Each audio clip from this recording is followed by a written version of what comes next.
Theater 29 is presenting Carrie the musical. Now, if you've seen the movie based on the Stephen King novel, then you know the story of just how it all unfolds. The director of the show says, and his name is Charles Harvey, says, if you want a modern story, a story with deep soul, and want the thrill that a little fear can put into you, Carrie is for you. He joins us this morning. Welcome to you. It's good to have you. And also, we've got some other folks here who are in this show. This is McKenna, and you're going to say your last name for me. Seneschal. All right. And she plays the title role of Carrie, so I'm not going to maybe even get too close to you. And this is Kylie. And Kylie, your last name? Robinson. Robinson. And you play Sue in the... Yes. Sue Snell, yeah. Okay. So, Charles, first of all, let's talk about how the musical is a bit different than the movie. Well, the musical is really much more closely aligned with the novel, whereas the films that most people are aware of kind of focused on the horror and the gore aspects. The musical really kind of shies away from that quite a bit more. This is really a story about bullying. That's one of the main focuses we have in this particular production, is we want to have our audiences fully understand why things went down the way they did and who these people were as humans. Okay. All right. So tell me, and I'll address you as Carrie. So Carrie, what did you learn in doing this role? Naturally, the consequences of bullying, and you need to treat everybody with respect, you know, regardless of their oddities, which we all have. Yeah, absolutely. Yeah. But Carrie goes off the rails.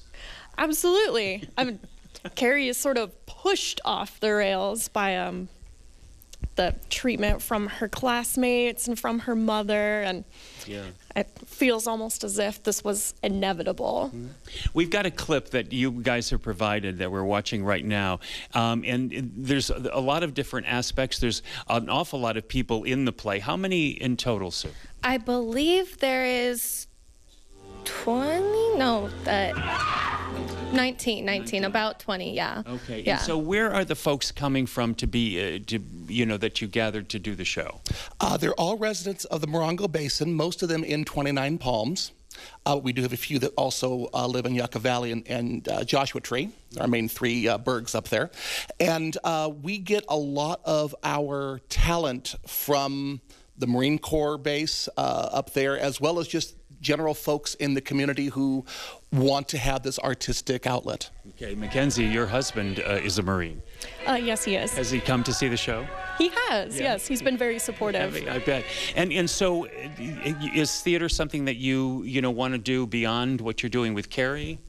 Oh, absolutely. I'll keep going as long as Theater 29 will have me, and from here on out. And is this your first, Kylie, is this your first show? No, I've actually been doing theater at Theater 29 since I was 15. Wow. Yeah, and I'm 21 now. Oh, yeah. Wow. You've got a lot of shows under your belt. And interestingly, the two of them are from Idaho, didn't know each other before the show started. This is a perfect, actually, it's a perfect show, not only about teaching about bullying, but also mental illness. And the oddity thing about this show is that when it played on Broadway, it was not a success. It was basically known as a cursed play. It had about 5 performances on Broadway back in the early 80s, and they did do a revival of it in Los Angeles, which did only marginally better. I think it was more a victim of a timing than anything else, because the story, the music, everything that goes with it is so... It's heart-wrenching, it's strong, it tells an extremely moral message, and it has the thrill factor, obviously, of the inevitable conclusion as well. All right, very quickly tell us, you've got a few more shows up through the 28th. Yes, we have the next 2 weekends. We are playing Friday and Saturday evenings at 7 p.m. and Sunday matinees at 2:30 through October 28th. Okay, so if folks want to get tickets, pretty simple to do. Just go on our website, which is www.theater29.org, or at our box office, 760-361-4151. Okay, and you can find out about some of the other shows that you guys are coming up with a little bit later then. Yes, we do have Annie coming up in November, which is going to close out our season, and then we do have our 20th anniversary season starting in January. All right, terrific. Thank you so much for being here. Congratulations on the show, and I know it's a success.